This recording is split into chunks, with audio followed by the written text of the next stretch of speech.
बिस्मिल्लाहिर्रहमानिर्रहीम CR academy lecture number 3 में तव्हांखे ख़ुश आमदीद चऊं था। मुंहिंजो नालो निजान आहे। 7th क्लास साइंस और एडिटिंग चैप्टर नंबर 2 पढ़ी रहिया आहियूं, जो नालो आहे transport system in human and plants. ठीकु आहे, त इंसाननि में ऐं प्लांट्स में जेको ट्रांसपोर्ट सिस्टम थींदो आहे उहो कीअं थींदो आहे। यादि रखिजो, जेको ट्रांसपोर्ट सिस्टम असां जेको पहिरियों टॉपिक आहे ऐं ह्यूमन सर्कुलेटरी सिस्टम में उन जे बारे में पढ़ंदासीं। त ट्रांसपोर्ट जो मतिलबु छा हूंदो आहे त जेको बि फूड सप्लाई थींदो आहे, चाहे उहो फूड हुजे या मिसाल जे तौर ते तव्हां उहो ऑक्सीजन सप्लाई थिए साम्हूं, या असांजे अंदरि जेके आहिनि कलेक्शन ऑफ वेस्ट मटीरियल जेको सप्लाई थिए थो, कलेक्शन ऑफ वेस्ट मटीरियल जेको सप्लाई थिए थो। हाणे वेस्ट मटीरियल जेको आहे उहो जीअं मिसाल जे तौर ते सच एज़ तव्हां जिस्म में वेस्ट कार्बन डाइऑक्साइड आहे।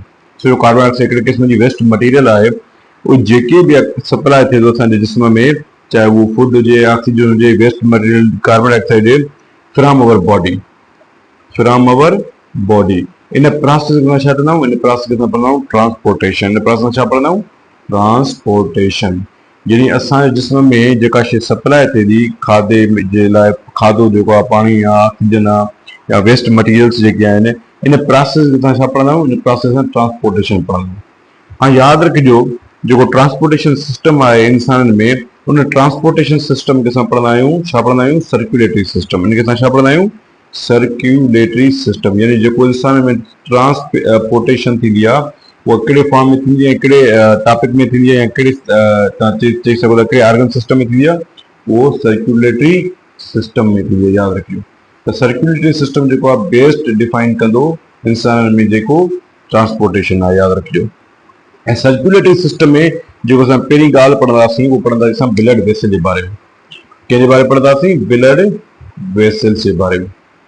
ब्लड वेसल मतिलबु आहे त रत जूं नालियूं या रत वारियूं रगूं जेके थींदियूं आहिनि। ब्लड वेसल जो कमु छा आहे, ब्लड बेसिकली जो कमु आहे त उहो ट्रांसपोर्ट कंदी आहे ब्लड खे। उहो छा कंदी, ट्रांसपोर्ट कंदी ब्लड खे असांजे जिस्म जे हर हिसे में, माना असांजे जिस्म जे हर हिसे ताईं ट्रांसपोर्ट ब्लड खे ट्रांसपोर्ट करण खे छा चइबो आहे, ब्लड वेसल। यानी जिस्म जे हर हिसे ताईं जेका ब्लड ट्रांसपोर्ट थींदी आहे उनखे असां छा चवंदा आहियूं, ब्लड वेसल।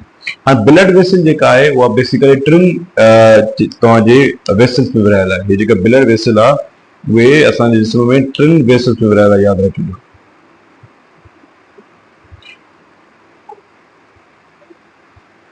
जेका पहिरीं आहे उनखे असां पढ़ंदा आहियूं आर्टरीज़। छा पढ़ंदा आहियूं, आर्टरीज़। सेकंड जेका आहे उनखे असां पढ़ंदा आहियूं कैपिलरीज़। यादि रखिजो, ऐं थर्ड नंबर असां पढ़ंदा आहियूं वीन्स। छा पढ़ंदा आहियूं, वीन्स। यादि रखिजो त आर्टरी जेको ब्लड वेसल जो क़िस्म आहे या ब्लड वेसल जिन पार्ट्स में विरहायल आहे, आर्टरी जो कमु हूंदो आहे त हार्ट खां ब्लड जेका हुआ उहे जिस्म जे हर हिसे ताईं पहुचनि। यानी इन मतिलबु इहो आहे त हार्ट खां ब्लड अवे करणु, यानी जिस्म जे हर हिसे ते हार्ट खां खणी करे जिस्म जे हर हिसे ताईं पहुचाइण खे छा चवंदा आहियूं, आर्टरीज़ पढ़ंदा आहियूं। ऐं यादि रखिजो, जेको आर्टरीज़ हूंदियूं आहिनि उन जेको शेप हूंदो आहे न, या त जेको मुंहुं वारो हिसो हूंदो आहे, उहो मुंहुं वारो हिसो इलाही थिक हूंदो आहे। उहो छा हूंदो आहे, थिक हूंदो आहे। पर जेको हिन जो अंदरो हिसो हूंदो आहे, अंदरो हिसो, उहो इलाही छा हूंदो आहे, सनो हूंदो आहे, सोढ़ो हूंदो आहे। यानी आर्टरीज़ जेके हूंदियूं आहिनि उनजो जेको शेप हूंदो आहे, उन जेको मुंहुं वारो हिसो हूंदो आहे, उहो इलाही थिक हूंदो आहे। बाक़ी जेको इन जो अंदरो पासो हूंदो आहे या इंटरनल पासो हूंदो आहे, उनखे असां छा, उहो छा हूंदा आहिनि, उहो हिकिड़ो तव्हांजो छा हूंदो आहे, सोढ़ो हूंदो आहे। यादि रखिजो, उहो इन लाइ त हिकिड़ो मस्कुलर स्ट्रक्चर आहे, हिकिड़ो मस्कुलर स्ट्रक्चर। यादि रखिजो, जंहिंमें हाई प्रेशर ऑफ ब्लड जेको आहे पंप थींदो आहे। छो अगरि ब्लड खां डायरेक्ट जेका का बि रग खणी ईंदी रत, त हुन में हाई ब्लड प्रेशर जी रत वेंदी, जंहिंजे करे हुनजो मुंहुं जेको आहे वॾो हुजणु ज़रूरी आहे, अंदरि भले उहा सोढ़ी हुजे। यादि रखिजो, त हार्ट खां ब्लड जेका डिफरेंट पार्ट्स ताईं पहुचाईंदी आहे उनखे असां छा कंदा आहियूं, आर्टरीज़ पढ़ंदा आहियूं। ऐं आर्टरीज़ यादि रखिजो, हुन में इलास्टिक टिश्यू घणा थींदा आहिनि, आर्टरीज़ में इलास्टिक टिश्यू घणा थींदा आहिनि। ऐं यादि रखिजो, अगरि इलास्टिक टिश्यू न हूंदा त हाई ब्लड प्रेशर जो हिकिड़ो सबबु बणिजी सघे थो, अगरि आर्टरीज़ में न आहिनि त। ऐं ॿी ॻाल्हि यादि रखिजो त हिन में कुझु स्मॉल वेसल थींदियूं आहिनि, स्मॉल वेसल आर्टरीज़ में, जंहिंखे असां पढ़ंदा आहियूं आर्ट्रियोल। छा पढ़ंदा आहियूं असां, आर्ट्रियोल। यादि रखियो, यानी आर्टरीज़ में या ब्लड जी आर्टरीज़ वारे हिसे में स्मॉल वेसल, ॿियूं तमामु वेसल थींदियूं आहिनि, जिनखे असां आर्ट्रियोल पढ़ंदा आहियूं। उन आर्ट्रियल जेके आहिनि लेस इलास्टिक हूंदियूं आहिनि। उहे छा हूंदा आहिनि, लेस इलास्टिक हूंदियूं आहिनि, या तव्हां इन्हनि खे चई सघो हिन में मसल फाइबर इलाही हूंदा आहिनि। इहे छा हूंदा आहिनि, मसल फाइबर इलाही हूंदा आहिनि। हा, मसल फाइबर इलाही हुजण जे करे त इहे छा थींदो आहे, कॾहिं कॾहिं अगरि आर्टरीज़ कॉन्ट्रैक्ट थींदियूं, पाण मिली वेंदियूं, त जेको रस्तो आहे न उहो रस्तो बंदि थींदो जंहिंजे करे नुक़सानु थी सघे थो ब्लड फ्लो खे। इन जे करे हिन जो जेको आर्टरियल जो मसल फाइबर घटि हुजणु ऐं कॉन्ट्रैक्ट आर्टरियल जो घटि थियणु इंसान खे फ़ाइदो ॾेई सघे थो। नंबर 2 छा आहे कैपिलरीज़। हाणे कैपिलरीज़ जो कमु छा हूंदो आहे, इहो तव्हां चई सघो हिकिड़ो वेरी टाइनी या मिसाल जे तौर ते हिकिड़ो माइक्रोस्कोपिक थिन वॉल वेसल आहे। यानी तव्हां तमामु एतिरियूं नंढियूं वॉल्स आहिनि, इन खे तव्हां माइक्रोस्कोपिक या हिन खे थिन वॉल्ड वेसल पढ़ी सघो था। इन जो बेसिकल कमु छा आहे, इन जो सिर्फ़ु इहो कमु आहे त हिन में जेके बि ऑक्सीजन थी वई, वाटर थी वियो या जेके वेस्ट मटीरियल्स आहिनि, जेके कार्बन डाइऑक्साइड आहिनि, उनजी एक्सचेंज कराईंदो आहे। यानी ब्लड ऐं सेल जे विच में जेका एक्सचेंज थींदी आहे उहा ऑक्सीजन जी, वाटर जी या वेस्ट पार्टिकल्स या वेस्ट मटीरियल्स जी, उहो केरु कराईंदी आहे, उहा कैपिलरीज़ कराईंदी। ऐं यादि रखियो कैपिलरीज़ हिकिड़ी क़िस्म जी रॻूं हूंदियूं आहिनि, मिसाल जे तौर ते छा आहे, ये हिकिड़ी क़िस्म जी आर्टरीज़ आहे। त आर्टरीज़ मां जेके डिफरेंट स्मॉल स्मॉल वेसल निकिरंदियूं अहिड़े तरीक़े जूं, उनखे असां कैपिलरीज़ पढ़ाईंदा आहियूं। कैपिलरीज़ मां वरी कैपिलरीज़ छा आहे, कैपिलरीज़ जो कमु छा आहे, तमामु नंढा microscopic thin vessel wall vessel आहिनि जिनमें ऑक्सीजन, वाटर या वेस्ट मटीरियल जेके आहिनि पास न रहंदा आहिनि, यादि रखिजो।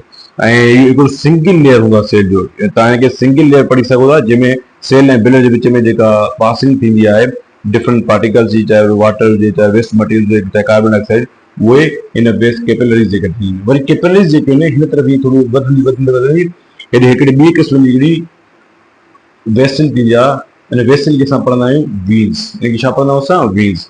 हाणे वीन्स जो कमु छा आहे, त वीन्स जो कमु इहो आहे, जहिड़े तरीक़े सां आर्टरी जो कमु छा आहे, हार्ट खां जिस्म जे हर हिसे ताईं रत पहुचाईंदी आहे, त जिस्म जे हर हिसे खां जेका दिलि जे रत पहुचाईंदी आहे, जेका दिलि जे रत पहुचाईंदी आहे, उनखे असां छा पढ़ंदा आहियूं, वीन्स पढ़ंदा आहियूं। यानी जिस्म जे हर हिसे खां जेका दिलि जे रत पहुचाईंदी आहे उनखे असां वीन्स पढ़ंदा आहियूं। ऐं यादि रखिजो वीन्स जो कमु आहे त जेका दिलि में जेका ब्लड पहुचाईंदी आहे उहा हूंदी आहे डी ऑक्सीजनेटेड ब्लड, इहा यादि रखिजो। यानी जेका ब्लड हार्ट में जेका ब्लड पहुचाईंदी आहे, वीन्स रॻूं जेके वेसल्स आहिनि, उहे कहिड़ी क़िस्म जी ब्लड पहुचाईंदी आहे, डी ऑक्सीजनेटेड। डी ऑक्सीजनेटेड जो मतिलबु छा आहे, जेके रिच इन कार्बन डाइऑक्साइड, जंहिंमें कार्बन डाइऑक्साइड जो तइदाद छा हुजे, वधीक हुजे, ऑक्सीजन जो तइदाद वधीक न हुजे। हिकिड़ी तव्हांजी वीन आहे वाहिद जेका ऑक्सीजनेटेड ब्लड खणी वेंदी आहे, जंहिंजो नालो आहे पल्मोनरी वीन। इहो छा नालो आहे, पल्मोनरी वीन। यादि रखिजो, हिकिड़ो एमसीक्यू तव्हां ॾेई सघे थो, उहा कहिड़ी हिकिड़ी वीन आहे जेका सिर्फ़ु ऐं सिर्फ़ु ऑक्सीजनेटेड ब्लड खणंदी आहे रत जे तरफ़, दिलि जे तरफ़, उनखे असां पल्मोनरी वीन पढ़ंदा आहियूं। बाक़ी जेके बि वीन्स अचनि, जहिड़े क़िस्म जूं वीन्स अचनि, उहे सिर्फ़ु ऐं सिर्फ़ु जेके आहिनि तव्हां चई सघो था त उहे डी ऑक्सीजनेटेड ब्लड खणंदियूं आहिनि। ऐं यादि रखिजो, इहे इन जो जेको शेप थींदो आहे, जहिड़े तरीक़े हिन जो शेप जेको ॿाहिरों थिक हूंदो आहे, अंदरो सोढ़ो हूंदो आहे, त हिन जो जेको शेप हूंदो आहे ॿाहिरों सनो सनो हूंदो आहे, अंदरो इहो छा हूंदो आहे, थिक हूंदो आहे। यादि रखिजो, छो जो हुनखे दिलि जे रत पहुचाइणो हूंदो आहे, त हिन जो अंदरो हिसो जेको उहो हूंदो आहे थिक, ॿाहिरों सनो हूंदो आहे। ऐं हिन जी इलास्टिसिटी जेका टिशू वारी हूंदी आहे उहा तमामु घटि हूंदी आहे एज़ कम्पेयर टू हिन जे। ठीकु आहे, हे लो प्रेशर एक्ज़र्ट कंदियूं आहिनि, हे हाई प्रेशर एक्ज़र्ट कंदियूं आहिनि, यादि रखिजो। इन सर्कुलेटरी सिस्टम में जेको ॿियो मेन टॉपिक आहे असांजो पहिला ह्यूमन्स में, उहा आहे हार्ट। हार्ट चइबो आहे सिंधीअ में दिलि खे। यादि रखिजो, हार्ट खे असां पंपिंग स्टेशन पढ़ंदा आहियूं। छा पढ़ंदा आहियूं, माना ह्यूमन्स में जेका पंपिंग स्टेशन आहे, जेका ब्लड जो फ्लो, जेका ब्लड खे फ्लो कराईंदी आहे डिफरेंट पार्ट्स ऑफ बॉडी ताईं, उहो सिर्फ़ु ऐं सिर्फ़ु हार्ट खे चवंदा आहियूं। यानी पंपिंग मशीन असांखे पढ़ंदा आहियूं, पंपिंग स्टेशन पढ़ंदा आहियूं। हाणे हार्ट आहे छा, हार्ट हिकिड़ी क़िस्म जी हालो कोन शेप हूंदो आहे। हिन शेप कहिड़ो हूंदो आहे, इन हिकिड़ी हालो कोन शेप हूंदो आहे। हिन जो कोन शेप, जेका कोन मिसाल ते जेका आइसक्रीम हूंदी आहे कोन मिलंदी आहे, उन क़िस्म जो कोई शेप हूंदो आहे। ऐं हिकिड़ो मस्कुलर ऑर्गन आहे, इहो छा आहे, हिकिड़ो मस्कुलर ऑर्गन आहे, यादि रखिजो। ऐं इहा ॿी ॻाल्हि यादि रखिजो त हिन जेका लोकेशन आहे, ॿ लंग्स जेके आहिनि उनजे विच वारे सेंटर वारे हिसे ते जेका हार्ट जी लोकेशन हूंदी आहे, ऐं हार्ट जेका हूंदी आहे स्टीनम जे पोयां हूंदी आहे। स्टीनम छा खे चइबो आहे, जेको ब्रीस्ट बोन हूंदो आहे आम ह्यूमन में, उन ब्रीस्ट बोन जे पोयां जेको हूंदी आहे हार्ट मौजूदु हूंदी आहे। ऐं ॿियो ॿिनि फिफड़नि जे विच में हूंदी आहे। ऐं यादि रखियो, जेका 2/3 आहे हार्ट, यानी 2/3 जेका हार्ट आहे, उनजी जेका तव्हां चई सघो था त जेका लोकेशन आहे उहा लेफ्ट साइड ते आहे। उहा किथे आहे, लेफ्ट साइड। ये 2/3 ऑफ हार्ट जेका हुआ उहो लेफ्ट साइड जे मिडिल ते थोरी घणी आहे, ऐं हुन खां 1/3 जेका हुआ, 1/3 जेका उहा छा आहे, राइट साइड ते, यादि रखिजो। ऐं हार्ट जो जेको शेप ऑलमोस्ट जेको वज़न ताईं फिस्ट वांगुरु हूंदी आहे। हार्ट कीअं हूंदी आहे, फिस्ट वांगुरु हूंदी आहे, यादि रखिजो। ऐं हार्ट जो कमु छा आहे, हार्ट जो कमु जेको आहे मेन पर्पस हार्ट जो छा आहे, ब्लड खे फ्लो करणु, यानी ब्लड खे पंप कराइणु बॉडी जे हर उज़वे ताईं, यानी जिस्म जे हर उज़वे ताईं ब्लड खे फ्लो केरु कराईंदी आहे, हार्ट कराईंदी आहे, यादि रखिजो। ऐं तव्हांखे ख़बर पए त ब्लड प्रेशर इंसान में थींदो आहे, यानी प्रेशर घटि वधि थींदो आहे त उहो मोस्ट जेको कैलकुलेशन थींदी आहे 120/80 थींदी आहे मिलीमीटर ऑफ मरकरी, यादि रखिजो। इन खां अगरि लो थींदो 120/80 खां वैल्यू त उहो लो प्रेशर ॻणिबो, हाई वञिबो त उनखे हाई प्रेशर ॻणिबो। हाणे यादि रखिजो जेका हर्ट आहे उहे 4 पार्ट्स में डिवाइड थियल आहे, यानी इन जा 4 चेंबर्स आहिनि। इंसानी हर्ट जा केतिरा चेंबर आहिनि? 4 चेंबर आहिनि, यादि रखिजो। हाँ याद रखो जो 4 चेंबर्स आहिनि जेके इनखे असां राइट ऐं लेफ्ट हिस्से में विरायो आहे, इनखे असां कहिड़े हिस्से में विरायो आहे? लाइट ऐं हाँ याद रखिजो जेका इंसानी हर्ट आहे उहा 4 चेंबर्स में विरायल आहे ऐं 4 चेंबर्स यानी राइट पोर्शन में ऐं लेफ्ट पोर्शन में विरायल आहे, यानी हिकिड़ो हिसो, ॿियो हिसो ऐं टियों हिसो ऐं चोथों हिसो, यादि रखिजो। हाणे इहे जेको आहे असां हिनखे चेन पोर्शन में विरायो आहे, चेन हिसे में विरायो वियो आहे, ऐं यादि रखिजो ॻाल्हि। ऐं ॿी ॻाल्हि यादि रखिजो त हिनखे जेका धार कंदी आहे उहो हिनखे सेप्टम धार कंदो आहे। सेप्टम जो मतिलबु छा आहे? सेप्टम जो मतिलबु आहे जेका हिनजे विच में हिकिड़ी वाल थींदी आहे, यानी जेका पार्टीशन वाल हूंदी आहे उहा हिनखे धार कंदी आहे सभिनी खे, यादि रखिजो, जेके असां सेप्टम पढ़ंदा आहियूं, सही आहे। इहे सभु जेके वाल हिनखे धार कंदी आहे हर हिसे खे। ऐं ॻाल्हि यादि रखिजो जेका राइट साइड हर्ट हूंदी आहे ऐं जेका हीअ राइट साइड आहे, उहा हीअ राइट साइड जेका इनखे जेका आहे उहा डी ऑक्सीजनेटेड ब्लड मिलंदी आहे, यादि रखिजो। यानी हर्ट जो जेका ॿ जेके राइट साइड हिसो आहे उनखे असां डी ऑक्सीजनेटेड ब्लड मिलंदी आहे असांजे जिस्म में, यानी उहा रिच इन CO2 आहे, यादि रखिजो। पर जेके हे ॿ पासा आहिनि लेफ्ट साइड वारा इनखे मिलंदी आहे ऑक्सीजनेटेड ब्लड, यादि रखिजो। जेको इंपॉर्टेंट जेको टॉपिक आहे हर्ट जो, ऑक्सीजन ब्लड मतिलबु रिच इन O2, यादि ऑक्सीजन में। यानी जेके हर्ट जा 4 पास चेंबर आहिनि जिन जेके राइट वारा 2 पार्ट आहिनि उन्हनि खे डी ऑक्सीजनेटेड मिलंदी आहे ब्लड ऐं जेका लेफ्ट वारी ईंदी आहे उनखे ऑक्सीजनेटेड मिलंदी आहे, यादि रखिजो। जेका डी ऑक्सीजनेटेड ब्लड हूंदी आहे, यादि रखिजो, उहा डायरेक्ट जेका आहे उहा काॾे वेंदी आहे? लंग्स ॾे वेंदी आहे। उहा जॾहिं उहा लंग्स ॾे वेंदी त लंग्स में जेको आहे कार्बन डाइऑक्साइड खे माना छा कंदी? मां तव्हांखे तरीक़ेकार पढ़ायो त कहिड़े तरीक़े सां लंग्स खां बाद में एल्वेला, एल्वेला खां बाद में उहो वरी मिसाल जे तौर ते ब्रोंकियल्स, पोइ ब्रोंकी, पोइ ट्रेकिया, ट्रेकिया में फेरिंग्स, वरी लेरिंग्स, वरी फेरिंग्स, उन खां बाद में पोइ नॉस्ट्रल, यानी पोइ नॉस्ट्रल जे ज़रिए उन कार्बन डाइऑक्साइड खे कढी छॾी डी ऑक्सीजन ब्लड खे। वरी जेका ऑक्सीजनेटेड ब्लड हूंदी आहे उहो लंग्स मां काॾे ईंदी? हिन लेफ्ट साइड ईंदी, जेका बाद में बॉडी पार्ट्स में डिफरेंट पार्ट्स में विराइबी, जेका असांजे लाइ फ़ाइदेमंद साबित थींदी आहे। हाँ यादि रखिजो जेके मथियां 2 चेंबर हूंदा आहिनि, जेके नंढा चेंबर हूंदा आहिनि, उहे जेके थिन वाल जेके ब्लड रिसीव कंदा आहिनि वीन्स, उनखे आर्टरिया पढ़ंदा आहियूं। यानी जेके 2 मथियां हिसा आहिनि उहे 2 मथियां हिसा इनखे असां छा पढ़ंदा आहियूं? जेके इन थिन वाल हूंदी आहे, ये थिन वाल जेकी जितां ब्लड हासिल कंदा आहिनि इन वीन्स खे असां छा पढ़ंदा आहियूं? आर्टरिया, यादि रखिजो। छा पढ़ंदा आहियूं? आर्टरिया। यानी ये जेका 2 मथियां हिसा आहिनि जेके वीन्स जे ज़रिए ब्लड हासिल कंदा आहिनि इन्हनि खे असां आर्टरिया पढ़ंदा आहियूं। ऐं हेठियों जेको 2 हिसा आहिनि जेके तव्हां चई सघो था जेके ब्लड हासिल कंदा आहिनि उनखे असां वेंट्रिकल पढ़ंदा आहियूं। इन ॿिनि हिसे खे छा पढ़ंदा आहियूं असां? वेंट्रिकल्स, यादि रखिजो।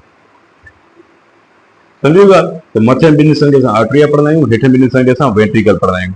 ऐं यादि रखिजो त 2 क़िस्मनि जी वेना कवा थींदियूं आहिनि। वेना कवा घणे क़िस्म जी आहिनि? 2 क़िस्म जी। हिकिड़ी थींदी आहे सुपीरियर वेना कवा, हिकिड़ी छा थींदी आहे? सुपीरियर, ॿी थींदी आहे इंफीरियर वेना कवा, यादि रखिजो। ब्लड में 2 क़िस्म जी वेना कवा थींदियूं आहिनि, हिकिड़ी सुपीरियर वेना कवा, ॿी इंफीरियर वेना कवा। हाणे कमु किथे ईंदो आहे? यादि रखिजो जेको राइट आर्टरियम आहे, यानी हे जेको राइट आर्टरियम आहे इहा डी ऑक्सीजनेटेड ब्लड हासिल कंदो आहे सॼे जिस्म में। त जेको सुपीरियर वेना कवा आहे उहो जिस्म जो जेको अपर पार्ट हूंदो आहे उतां डी ऑक्सीजनेटेड ब्लड खणी ॾींदो आहे अपर पार्ट जे कंहिंखे? तव्हांजे आर्टरियम में। यानी आर्टरियम खे जेका सुपीरियर वेना कवा आहे उहो बॉडी जे अपर पार्ट खां उहा ब्लड खणी ॾींदी आहे। जेका इंफीरियर वेना कवा आहे उहा आर्टरियम खे डी ऑक्सीजनेटेड जेका ब्लड हूंदी आहे उहा लेफ्ट हिसे वारे जेको हेठियों हिसो हूंदो आहे, सॉरी जेको हेठियों हिसो हूंदो आहे उन हिसे मां ब्लड खणी पहुचाईंदी आहे।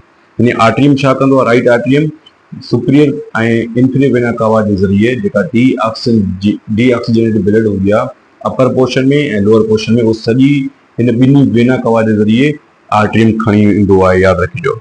ऐं ॿी यादि रखिजो जेको लेफ्ट आर्टरियम आहे, जेको हे लेफ्ट आर्टरियम आहे ऐं इन जो कमु छा आहे? इहो वरी ऑक्सीजनेटेड ब्लड हासिल कंदो आहे लंग्स में।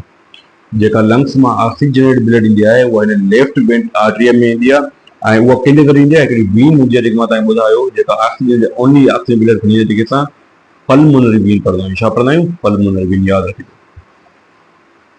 सम्झ में आई ॻाल्हि? त जेको हे राइट आर्टरियम आहे इहो डी ऑक्सीजनेटेड ब्लड खणंदो आहे जिस्म में। हिकु सुप जे बिना कवा हूंदी आहे जेका मथियां पोर्शन मां उहा ब्लड खणी ईंदी आहे डी ऑक्सीजनेटेड। इंफीरियर बिना कवा हूंदी आहे जेका लोअर पोर्शन मां खणंदी आहे। उन खां बाद में जेको लेफ्ट आर्टरियम हूंदो आहे उहो पल्मोनरी वेन जे ज़रिए ऑक्सीजनेटेड ब्लड वठंदो आहे कंहिंखां तव्हांजे लंग्स खां फेफड़नि। हिकिड़ो सुवाल जेको आहे जेको तकरीबन फिरंदो रहंदो आहे, चवे थो अगरि मिसाल के तौर does blood flow back from the ventricles into atria. अगरि मिसाल के तौर अगरि वेंट्रिकल या आर्टरिया जेके तव्हांजा जेके मोस्ट ऑफ द टाइम छा थी वञनि हिकिड़े सभु कॉन्टेक्ट थी वञनि बंदि थी वञनि, छा पोइ ब्लड जेको आहे फ्लो पोइ ते कंदी? इन जो जवाब आहे न। जॾहिं बेमिसाल जे तौर ते आर्टरिया जेका हुआ अगरि उहो मिसाल आर्टरी जेका यानी जेको मथो पोर्शन आहे अगरि उहो कॉन्ट्रैक्ट थो थी वञे बंदि थो थी वञे त यादि रखिजो जेके हर्ट आहे उनमें 4 वाल्व थींदा आहिनि। घणा थींदा आहिनि? 4 वाल्व थींदा आहिनि, यादि रखिजो। हाणे हिकिड़ी ॻाल्हि यादि रखिजो जेके पहिरियां 2 वाल्व आहिनि जेके पहिरियां 2 वाल्व आहिनि उहे आर्टरी ऐं वेंट्रिकल जे विच में हूंदा आहिनि।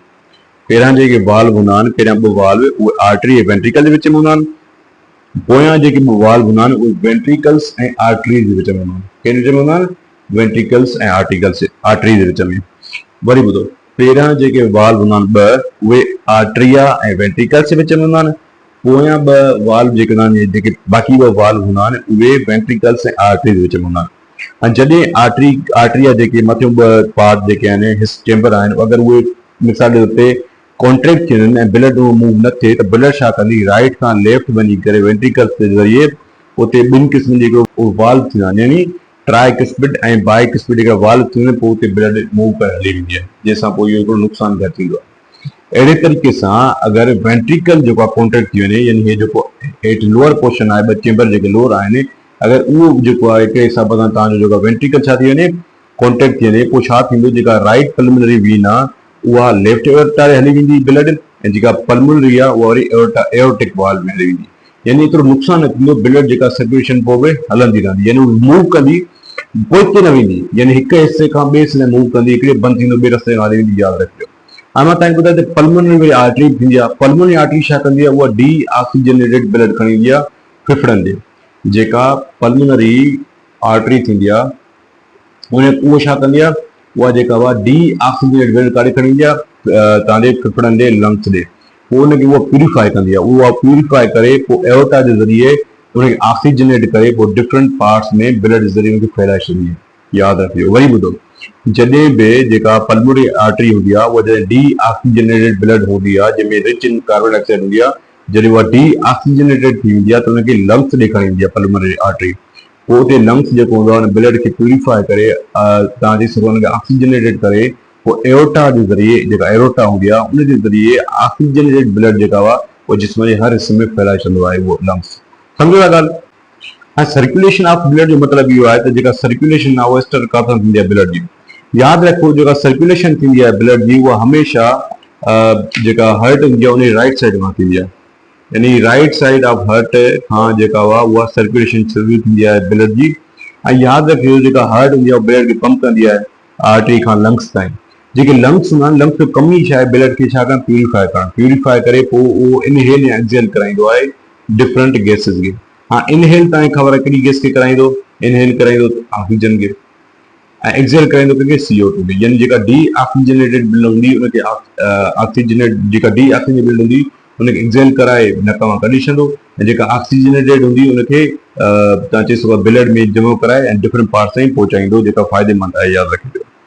ऐं ॿी ॻाल्हि यादि रखिजो त जेका पंपिंग एक्शन आहे हर्ट जो, हाणे जॾहिं बि रत जेका आहे एओर्टा जे ज़रिए ब्लड हर पार्ट में पहुचाईंदी आहे त जेके बि सेल्स हूंदा आहिनि उते जेके बि सेल्स हूंदा आहिनि उहे सेल्स जे साम्हूं या सेल्स जे भरिसां ई उहा जेका आर्टरीज़ हूंदियूं आहिनि उहे स्मॉलर कैपिलरीज़ में कन्वर्ट थी वेंदियूं आहिनि या उन में विरहाइजी वेंदियूं आहिनि। माना सेल्स जे भरिसां ई जेके आर्टरीज़ हूंदियूं आहिनि, मां जेके तव्हांखे पढ़ाया जेके हूंदियूं आहिनि आर्टरीज़ उहे आहिस्ते आहिस्ते छा थींदियूं आहिनि? कन्वर्ट थी वेंदियूं आहिनि। आहिस्ते छा थींदियूं आहिनि? कन्वर्ट थी वेंदियूं। छा में? स्मॉल कैपिलरीज़ में। जॾहिं हाणे स्मॉल कैपिलरीज़ में कन्वर्ट थी वेंदियूं त मां तव्हांखे ॿुधायां त जिते एक्सचेंज हलंदी आहे कंहिंजी? ऑक्सीजन जी, CO2 जी, वेस्ट जेके पार्टिकल्स थी विया, ठीकु आहे, या मिसाल जो वाटर थी वियो, हिते छा हलंदी आहे? एक्सचेंज हलंदी आहे सेल ऐं ब्लड जे विच में। सेल ऐं ब्लड जे विच में जेका कैपिलरीज़ या मिनरल्स जे विच में मिनरल्स कैपिलरीज़ जेके बि आहिनि उहे जेका एक्सचेंज कराईंदो केरु कराईंदी आहे? कैपिलरीज़ कराईंदी आहे। हाणे जेका ऑक्सीजन बचंदी उहा बि डिफ्यूज़ कराईंदी हिन में तव्हांजे ब्लड में कार्बन डाइऑक्साइड खे वरी लंग्स ताईं पहुचाईंदी, लंग्स खां बाद में उहो डिफ्यूज़ थी करे लंग्स में डिफ्यूज़ थींदी त उहो नुक़सानु आहे, त इन करे लंग्स छा कंदो आहे, कोशिशि कंदो आहे हुनखे ब्लड मां कढंदो आहे ऐं इन करे हुनखे इनहेल कराईंदो आहे। त यादि रखियो वरी पोइ बाद में जेका कैपिलरीज़ हूंदियूं आहिनि त उहा ऑक्सीजनेट ब्लड जेका हूंदी आहे, ऑक्सीजन जेका ब्लड हूंदी आहे, यादि रखिजो उनखे वरी कन्वर्ट कंदो आहे छा में, डी ऑक्सीजनेट ब्लड में, जेके वरी बाद में डी ऑक्सीजनेटेड ब्लड में उनखे कन्वर्ट कंदो आहे। यादि रखिजो इहे जेके कैपिलरीज़ हूंदियूं आहिनि जंहिं सॼो कुझु आख़िर में थी वेंदो आहे त उहो ऑक्सीजनेटेड जेके ब्लड हूंदियूं आहिनि, माना ऑक्सीजन जेका ब्लड हूंदी आहे उनखे डी ऑक्सीजनेटेड में चेंज कंदो आहे, कन्वर्ट कंदो आहे। पोइ कैपिलरीज़ छा कंदियूं आहिनि, जॾहिं उन कंदो आहे त बाद में कंहिंसां मिलंदियूं, त मां ॿुधायो तव्हांखे वीन सां मिलंदियूं। माना पहिरियों हिते जॾहिं उहो आर्टरीज़ सां मिलियूं, आर्टरीज़ खां बाद में उहो ऑक्सीजन ब्लड लंग्स ताईं पुॼायूं, जेको अॻे फ़ाइदो मिलियो असांखे। वरी उहो वेस्ट मटीरियल में मौजूदु आहे, छो कार्बन डाइऑक्साइड मौजूदु आहे, त उहो छा में कन्वर्ट थींदी, वरी डी ऑक्सीजनेट ब्लड में। हाणे जीअं डी ऑक्सीजनेट ब्लड में कन्वर्ट थींदी त वीन ते पहुचंदो, ऐं वीन मां पढ़ायमि त वीन छा डी ऑक्सीजनेट ब्लड ॾींदी आहे तव्हांजे फिफड़नि खे। पोइ जीअं उहो फिफड़नि खे ॾींदी त उहे फिफड़ जेके आहिनि मतिलबु जेके बि नुक़सानकार हूंदी उनखे एक्सेल कराए छॾी, ऐं बाक़ी जेके कैपिलरीज़ छा हूंदो, डी ऑक्सीजन ब्लड जेका उहा साइड ई रत ब्लड ॾे खणींदी, हर्ट ॾे खणींदी, हर्ट वरी तव्हांजे फिफड़ ॾे खणींदो ऐं फिफड़ जेको आहे हुनखे नॉस्ट्रल जे ज़रिए एक्सेल कराए छॾो। यादि रखिजो, सही आहे। त इहो तव्हांजो सॼो प्रोसेस थी वियो त कहिड़े तरीक़े सां ब्लड जेका सर्कुलेशन करे थी, कहिड़े तरीक़े हार्ट जेको आहे कमु करे थी। ऐं यादि रखियो जेका हार्ट आहे उहा तव्हांजे 1 मिंट में ऑलमोस्ट तक़रीबन तव्हांजो 70 दफ़ा धड़कंदी आहे। यादि रखियो, कुझु वरी डिसऑर्डर्स थींदा आहिनि, यानी कुझु बीमारियूं थींदियूं आहिनि रिलेटेड कंहिंसां, तव्हांजे ब्लड सां रिलेटेड, ट्रांसपोर्टेशन सां रिलेटेड, कुझु कार्डियोवस्कुलर डिज़ीज़ थींदियूं आहिनि ह्यूमन्स में। उनमें पहिरीं जेका बीमारियूं आहिनि, हिकिड़ी आहे हाइपर टेंशन ऐं ॿी कहिड़ी आहे, हिन सां गॾोगॾु हाइपोटेंशन। ॿी कहिड़ी आहे, hyper tension and hypotension. Hyper tension जो मतिलबु इहो हूंदो आहे त ब्लड प्रेशर जो छा हुजे, हाई हुजे। जॾहिं ब्लड जो फ्लो जेको आहे प्रेशर हूंदो आहे उहो तमामु हाई थी वेंदो आहे, या क्रोनिकल मेडिकल कंडीशन थी वेंदी आहे, त ब्लड प्रेशर जेको आर्टरीज़ में वधीक परसिस्टेंटली जेको आहे इंक्रीज़ थींदो रहंदो आहे। त उहो हिकिड़ो आहे, तव्हां चई सघो था त वधीक मेजर थींदो आहे। मां ॿुधाए पायमि त 120/80 जेको आहे मिलीमीटर ऑफ मरकरी में असां मापींदा आहियूं। त इन अगरि वैल्यू खां मथे टिपी वई ब्लड प्रेशर, ब्लड जो फ्लो, त इहा हाई ब्लड प्रेशर जेके असां क्रोनिक डिज़ीज़ पढ़ंदा आहियूं, यानी कि हाइपर टेंशन पढ़ंदा आहियूं। ऐं अगरि इन खां बिलो अची वञे त इन प्रोसेस सां हाइपोटेंशन पढ़ंदा आहियूं, यानी 120/80 खां हेठि अची वञे, मिसाल त कंहिंजो 100/70 थींदो आहे मिलीमीटर ऑफ मरकरी, त इनखे असां लो ब्लड प्रेशर में काउंट कंदा आहियूं। यादि रखो, ऐं यूजुअली माण्हुनि खे जेका इहो जेको डिसऑर्डर जेको थींदी आहे, ऐं आम हर इंसान खे थींदी आहे, इन रीज़न जेको आहे हिकिड़े हिसाब सां खाधो घटि खाइणु आहे, या मिसाल जे तौर ते एक्सरसाइज सही करणु आहे, ब्लड जो फ्लो जेको सही न आहे, डिफरेंट क़िस्म जा ख़राब खाधा खाइणा आहिनि। त इंसान खे कोशिशि करणु घुरिजे त हर हफ़्ते या महीने ॾेढ 2 महीननि जे अंदरि उहो पंहिंजो ब्लड प्रेशर ज़रूरु चेक कराए, जेको नॉर्मल आहे। ॿी जेका बीमारी आहे, जेकी डिसऑर्डर आहे, उहा आहे एंजीना।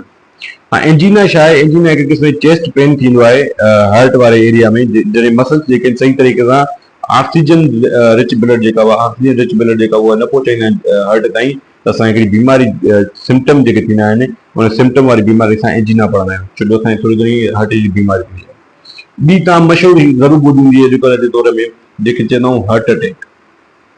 छा पढ़ंदो असां, हार्ट अटैक। हार्ट अटैक हिकु क़िस्म जी हिकिड़ी कार्डियोवस्कुलर डिज़ीज़ आहे।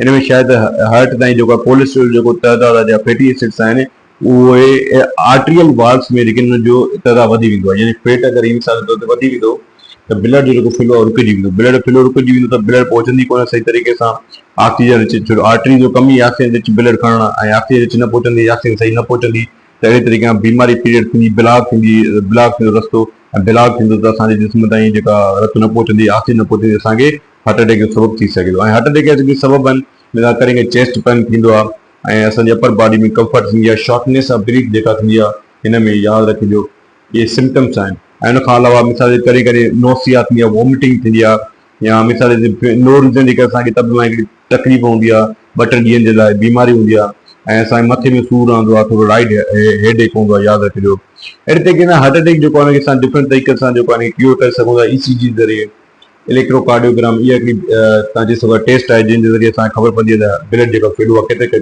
तरीक़े सां करे थी। या हिकिड़ी इको कार्डियोग्राफी थींदी आहे, जंहिंमें तक़रीबन इको टेस्ट जेके चवंदा आहियूं, जंहिंमें सॼी असांखे हार्ट जे फंक्शन जे बारे में ख़बर पवंदी आहे, कहिड़े तरीक़े सां हार्ट कमु थी करे, ऐं या जो फैमिली मेंबर सां रिलेटेड का न का ॻाल्हि हूंदी आहे।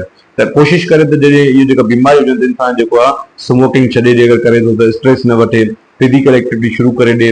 उन खां अलावा जेके डिफरेंट तव्हां चई सघो था जेके रिलैक्सेशन वारे माहौल में रहे ऐं डिफरेंट ख़राब खाधा न खाए, हेल्दी खाधा खाए। लास्ट जेका बीमारी आहे उहा आहे डायबिटीज़, जेका इन सां रिलेटेड आहे। ऐं डायबिटीज़ जेका आहे मोस्ट ऑफ द टाइम जेका आहे शुगर वारी बीमारी आहे, यानी असांजे जिस्म में जेको हे हिकिड़े क़िस्म जी तव्हां चई सघो था इंडोक्राइन हार्मोन सिस्टम आहे, यानी जेको असांजो डिसऑर्डर थींदो आहे, डिसऑर्डर जेको आहे इंडोक्राइन में जेको हार्मोन्स हूंदा आहिनि उनमें जेको डिसऑर्डर थींदो आहे असां डायबिटीज़ चवंदा आहियूं।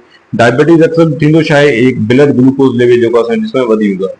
अगरि ब्लड ग्लूकोज लेवल असांजो वधी वेंदो आहे त असांजो हाई थी वेंदो त डायबिटीज़ सबबु बढ़िबो। डायबिटीज़ में छा थींदो आहे, इंसान खे घणी उञ लॻंदी आहे, पेशाब घणो लॻंदो आहे, पेशाब मिठो ईंदो आहे, ऐं उन खां अलावा जेका असांजी बॉडी ईंदी आहे उनखे सही तरीक़े खाधो न मिलंदो आहे, एनर्जी असांखे न रहंदी आहे। इन में शायदि डायबिटीज़ में त असांखे सीरियस हेल्थ इशू थी सघंदा, मिसाल जे तौर ते हार्ट डिज़ीज़ न थी सघे, किडनी फेल थी सघे, असां अंधा थी सघूं इन बीमारी सां। त डायबिटीज़ हिकिड़ी तमामु वॾी ख़तरनाक बीमारी आहे। त इन में इंसान इन में छा थींदो आहे त इन में तकलीफ़ फ्रीक्वेंट यूरिनेशन थींदी आहे, बुख घणी लॻंदी आहे, उञ घणी लॻंदी आहे, ऐं इंसान जो ॾींहों ॾींहुं वज़न किरंदो वेंदो आहे, ऐं सडन चेंज ईंदी आहे विजन में, त इन में तव्हांजे नज़र में अहिड़े तरीक़े सां इंसान जो हमेशह थको थको महसूसु कंदो आहे। ऐं ब्लड शुगर लेवल खे मेंटेन करण लाइ अॼु के दौर में हिकिड़ी इंजेक्शन ईंदी आहे, इंसुलिन जे इंसुलिन वारी इंजेक्शन ईंदी आहे जेका लॻंदी आहे, हुनखे कंट्रोल कंदी आहे। ऐं ॿियो इंसान कोशिशि करे त ब्लड शुगर लेवल खे कंट्रोल करण लाइ एक्सरसाइज करे रेगुलर। ॿियो जेको तव्हांजो हिन ब्लड वारे टॉपिक में हिकिड़ो टॉपिक आहे जंहिंजो नालो आहे ट्रांसप्लांटेशन। छा नालो आहे? ट्रांसप्लांटेशन। हाणे ट्रांसप्लांटेशन जेको हूंदो आहे मतिलबु इहो हूंदो आहे त जॾहिं तव्हां जेको ऑर्गन फेल थी वञे या जेको ऑर्गन जेको प्रॉपर कमु न करे, उन जॻह ते हिकिड़ी ॿी शइ रखणु या ॿियो को ऑर्गन उहो ई सेम रखणु जेको तव्हांजे ऑर्गन वांगुरु ई कमु करे। मिसाल कॾहिं कॾहिं इंसान जी हार्ट फेल थी वेंदी आहे, हार्ट जी ट्रांसप्लांट थींदी आहे, किडनी जी ट्रांसप्लांट थींदी आहे, ॿिए जी किडनी हणंदा आहिनि, त इन प्रोसेस खे असां ट्रांसप्लांटेशन पढ़ंदा आहियूं। ठीकु आहे, जॾहिं को बॉडी अगरि वर्क को ऑर्गन कमु न कंदो, डिसफंक्शन थींदो, उन जॻह ते ॿियो सेम ॿिए जिस्म मां कढी करे हुन जिस्म में हणणु। हा थींदो शायदि कॾहिं कॾहिं जेको आहे कॾहिं कॾहिं असांखे डोनर न मिलंदो आहे, छो ज़रूरी न आहे त हर वक़्तु असांखे डोनर मिले जेके माण्हू हूंदा आहिनि। त अॼोके दौर में माण्हू साइंसदान छा कयो आहे त इन प्रॉब्लम खे अवॉइड करण जे लाइ कुझु अहिड़ा आर्टिफिशियल ऑर्गन्स बि हिननि डेवलप कया आहिनि जेके सेम ब्लड खे कंट्रोल कंदा, मेंटेन कंदा। मिसाल जे तौर ते आर्टिफिशियल ब्लड, आर्टिफिशियल हिननि जेको हिकिड़े हार्ट बि ठाही आहे, आर्टिफिशियल किडनीज़ ठाही आहिनि, ख़ासि करे USA वारनि, ऐं उन्हनि हिकिड़ो तजुर्बा बि कया आहिनि 1964 खां वठी 1969 में हिकिड़ो बाक़ाइदे इन जो हिकिड़ो तव्हां चई सघो आर्टिफिशियल ट्रांसप्लांट हार्ट जो बाक़ाइदे कामयाबु तजुर्बो थी वियो। उहा ॿी ॻाल्हि 2 ॾींहं में मरी वियो इंसान। बहरहाल ट्रांसप्लांटेशन जेको हूंदो आहे उहो कुझु ऑर्गन जो फ़ाइदेमंद आहे, कुझु ऑर्गन जो जेको इंसान नुक़सान बि आहे। इन में घणो ख़र्चो थींदो आहे, त इहे मोस्ट ऑफ द माण्हू जेके अमीर तरीन माण्हू हूंदा आहिनि उहे कराईंदा आहिनि, त जीअं असां ज़िंदा रही सघूं ऐं सही तरीक़े सां जी सघूं। बहरहाल ज़िंदगी इलाज हथ में आहे, ऐं इंसान कोशिशि करे त सुठो खाए, हेल्दी रहे ऐं बीमारी खां बचे, ऐं एक्सरसाइज करे, सही तरीक़े सां खाए ऐं सभिनी सुठो हले। ठीकु आहे, त उमेदु आहे तव्हांखे इहो जेको टॉपिक सम्झ आयो हूंदो। Thank U very much.